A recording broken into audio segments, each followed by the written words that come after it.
Robert from League City has mold issues. Yeah, he has a new home that was built there back a couple of years back, but the builder is now offering a solution they say is worth $50,000 to fix the problem. Here's the deal. Robert writes, they're offering a preventive package, and they will suck out all the pink insulation out of the attics and use foam in its place. They'll replace the air conditioning with two-phase system, add dehumidifiers in the attic, add water heaters in the attic with foam. They will then put in a tankless water heater, and they'll block the soffit vents. They say it will cost them about $50,000. I just want to know, will this get rid of the mold? No. Doesn't Blocking soffit vents? Hello? Foaming up? Foaming is the problem. Putting in dehumidifiers? I want to know why the mold is there to begin with. Right. Well, this is that there was a Belmar or Belmar, I think, is the subdivision down in League City. And without saying the name, there's one builder that built hundreds of homes in there, and many came back with this mold issue. It was very persistent. People are having to move out of their homes. And it's still, I guess, going on today. Well, ridge vents, soffit vents, radiant barriers, and pink insulation, as you call it, which is, Owens Corning. Yeah, it's fiberglass.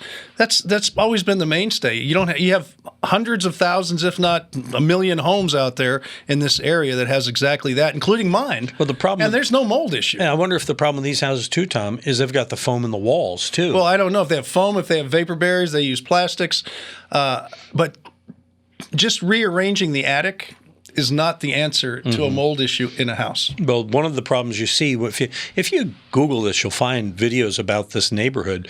They were having problems with mold growing around, black mold growing around all the air conditioning ducts and on the ceiling and in places like that. Well, that's all detail work, and foaming up an attic and putting a dehumidifier in there is not the answer. There's problems with the installation of a lot of different I've heard you say that when you foam it up, you have to introduce mechanical systems that's what they where want to nature do. could have done it. Yeah, well, that's what they're doing with the dehumidifiers and stuff. So you're actually cooling and dehumidifying the attic, which makes no sense. Closing up the soffit vents. The reason you have soffit vents and ridge vents is to remove the moisture in the attic because the hot air carries the water out of the attic, keeps the insulation dry. There's another problem there, and I don't think it's an attic issue. It's a tough case. Yeah. So you would say pass on this and tell them no, you won't. I would do a little more research. I don't think this is going to be a fix. If they're going to do all that stuff, I just think you're going down another road of trouble. And maybe these people just don't figure it out right. You're just adding more complexity to the problem. Yeah. I think it's a bad idea. And once they do that, they can walk away and say, hey, it's all yours now. Now it's your problem. So I don't know if it's a good idea. There's a reason to check it out and shop it carefully. I'd almost like to go down and look at those homes myself, but I'm not going to be able to do that. Because somebody will shoot me.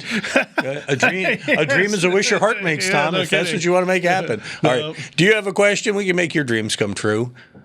Go and visit HomeShowRadio. Well, most of them anyway. Visit HomeShowRadio.com and fill out that Ask Tom form. Fill it out, send it in, and we'll answer it in a video just like this. And subscribe to our channel and click the bell, and you'll know when we post a new one.